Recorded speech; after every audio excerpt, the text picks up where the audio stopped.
Assalamualaikum warahmatullahi wabarakatuh. Perkenalkan, nama saya Nisa Dia Cahayaning Nugraha, NRP 1519191000027 dari Teknik Instrumentasi Angkatan 2019. Nah, pada kesempatan kali ini, saya akan membahas tentang Electrical Power Conversion System.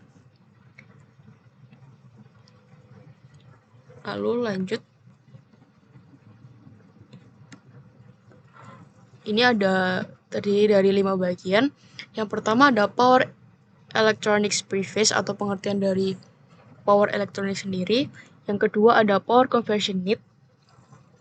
Yang ketiga ada Power Semiconductor Device. Yang keempat Power Electronic Systems. Yang terakhir ada Power Electronic Application.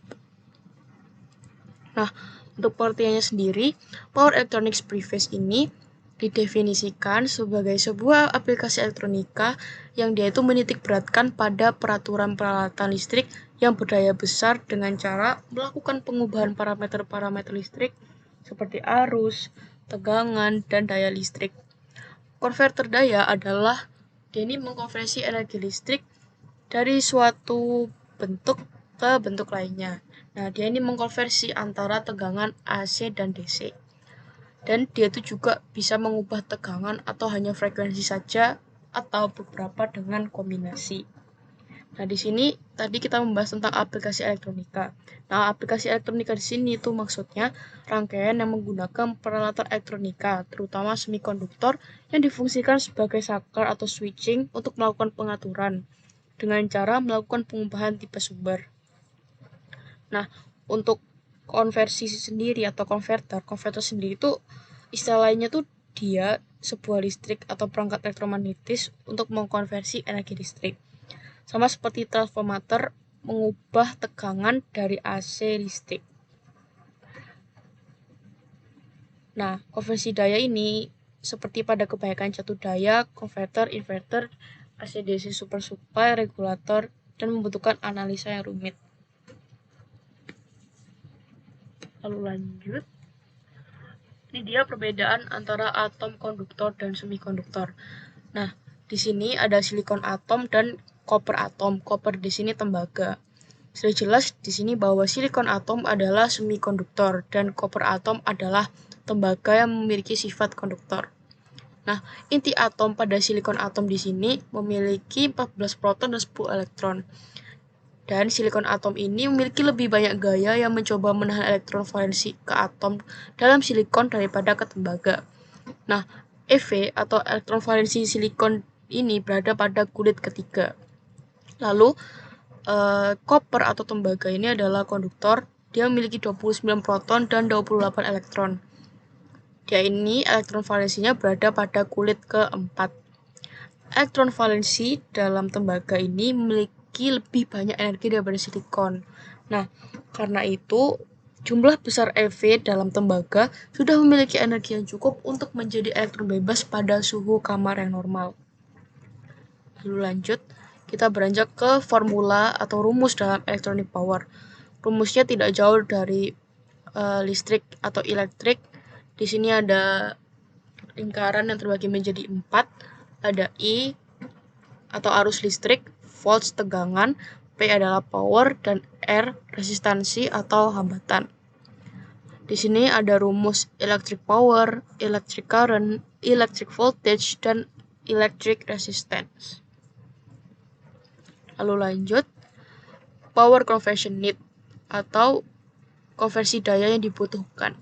Nah, di sini sebagian besar atau semua sumber dan beban dihubungkan melalui konverter elektronika daya yang memiliki kemampuan kontrol, fleksibilitas, dan daya tanggap sistem yang tinggi, peningkatan ketersediaan, berkurangnya ukuran berat, dan memiliki peningkatan efisiensi. Nah, kebutuhan dunia akan energi listrik itu, khususnya energi terbarukan, itu membuat permintaan elektronika daya itu menjadi lebih penting. Dan kita tuh memerlukan peralatan konversi daya. Peralatan konversi daya ini digunakan dan menggunakan perangkat elektronika daya seperti semikonduktor daya untuk mengubah dan mengontrol aliran energi listrik. Lalu, Ini ada contohnya. Yang pertama ada kekuatan pantai.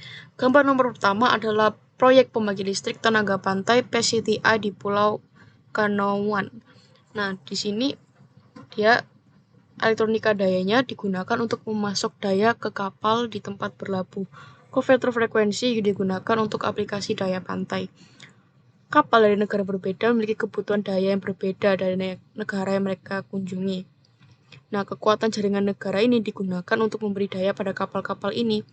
Tegangan dan frekuensi dikonversi dari jaringan negara agar sesuai dengan apa yang ada di kapal. Lalu gambar kedua adalah pengisi daya baterai untuk perawatan kapal selam saat berada di pangkalan. Nah, aplikasi konversi daya ini penting dan berperan dalam melindungi perairan negara di seluruh dunia. Baterai memiliki dan menjalankan mesin kapal selam dan merupakan komponen yang sangat penting di dalam kapal selam. Baterai kapal selam ini menyimpan energi dalam jumlah besar untuk memberikan daya pada kapal selam. Proses pengisian dan pengosongan baterai kapal dalam memperpanjang umur komponen ini lumayan mahal. Dan gambar awal, PCTI adalah pemimpin global dalam desain dan pembuatan pengisi daya baterai arus tinggi yang digunakan untuk pengisian atau pengosongan yang cepat. Yang terakhir ada energi terbarukan, yaitu angin dan matahari. Nah, seperti yang kita lihat di sini menggunakan sel surya. Sebagian besar aplikasi terbarukan menggunakan setidaknya satu bentuk konversi daya seperti inverter, AC, atau DC. Nah, inverter ini digunakan untuk mengubah DC yang dihasilkan dari energi angin dan matahari menjadi AC yang dapat dipakai atau digunakan. Nah, setelah DC diubah jadi AC, yang dapat ditransfer untuk digunakan secara komersional sebagai tenaga jaringan. Baik, lanjut.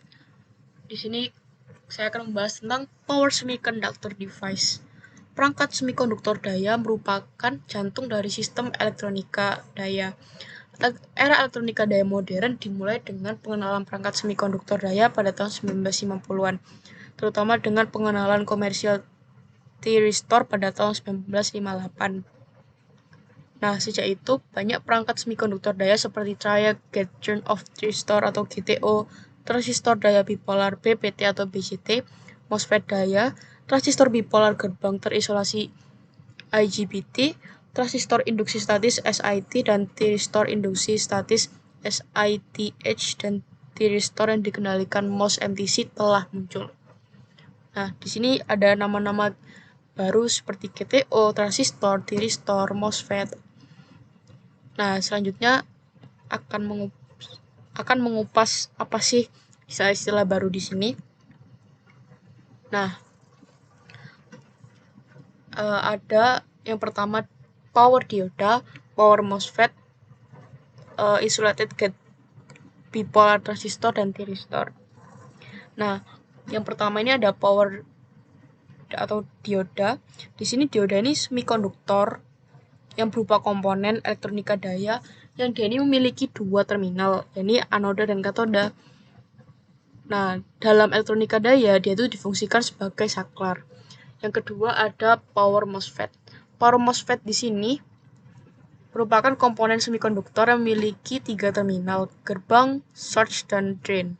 MOSFET bekerja atas dasar prinsip pengendali tegangan atau voltage driven.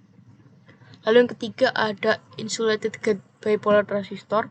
Transistor itu semikonduktor daya yang termasuk ke dalam keluarga thyristor. Antara lain ada SCR atau silicon control rectifier, GTO, gate junction of thyristor, dan triac. Nah, sedangkan thyristor sendiri tadi adalah pengertian dari thyristor, sedangkan transistor itu komponen elektronika daya yang memiliki tiga daya terminal seperti basis, emitter, dan kolektor. Nah, kalau transistor itu umumnya dioperasikan sebagai saklar dengan konfigurasi emitter bersama. Transistor bekerja atas dasar prinsip kendali arus. Lalu selanjutnya ada power electronic system.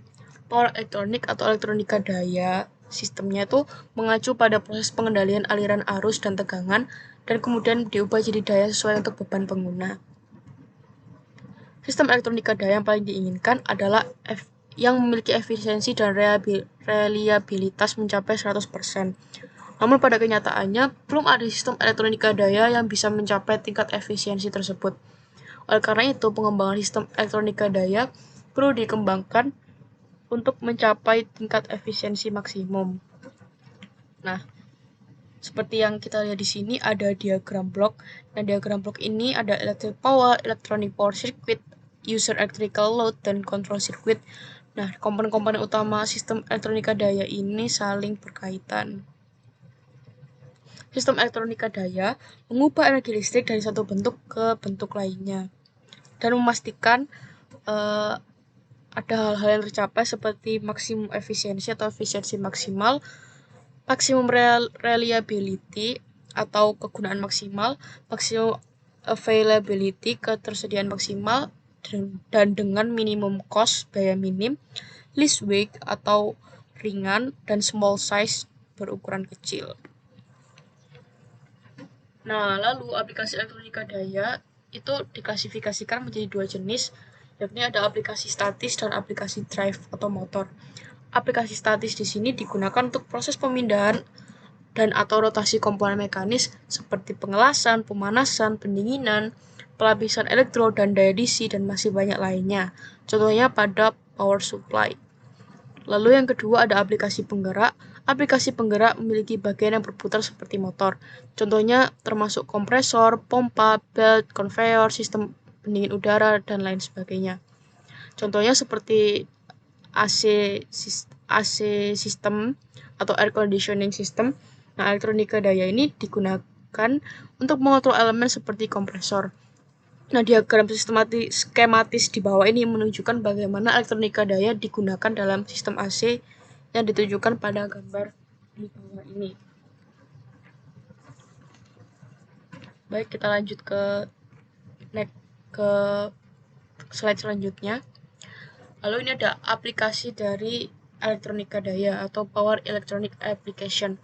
Aplikasi elektronika daya memiliki berbagai ukuran mulai dari catur daya mode aktif dalam adaptor AC, pengisi daya baterai, amplifier audio, balas lampu, fluoresen, melalui penggerak frekuensi variabel, dan penggerak motor di sini digunakan untuk mengoperasikan pompa, kipas, dan mesin manufaktur. Sistem elektronika daya ini dapat ditemukan di hampir setiap perangkat elektronik. Nah, penggerak motor sendiri ditemukan di pompa, blower, dan penggerak pabrik untuk tekstil, kertas, semen, dan banyak fasilitas lainnya. Sedangkan drive dapat digunakan untuk konversi daya untuk kontrol gerak. Untuk motor AC, aplikasinya meliputi penggerak, frekuensi variabel, satu lunak motor, dan sistem eksitasi. Dan di sini sendiri ada HEV, yakni kendaraan listrik hibrida, mesin pembakaran internal ICE, kereta listrik, penyearah modulasi lebar pulsa PWM, dan lain sebagainya. Baik, itu tadi penjelasan saya. Mohon maaf bila ada salah kata. Wassalamualaikum warahmatullahi wabarakatuh.